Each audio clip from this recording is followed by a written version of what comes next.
मंडळी, आज मी नागपूर येथे आहे आणि जिथे उभा आहे याला 0 पॉइंट म्हणतात। असं समजलं जातं की भारत देशाचा हा सेंटर पॉइंट आहे, भूमध्य ज्याला म्हणता येईल।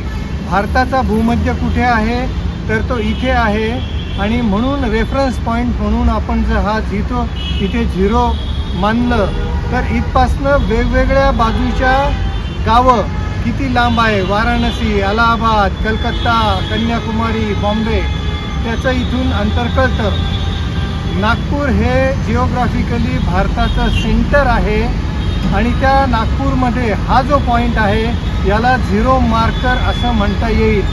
1907 मध्ये ब्रिटिशांनी हा मार्कर शोधून काढलेला आहे।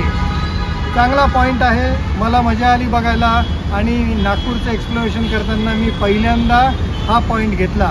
धन्यवाद। Over to you with Vinay, my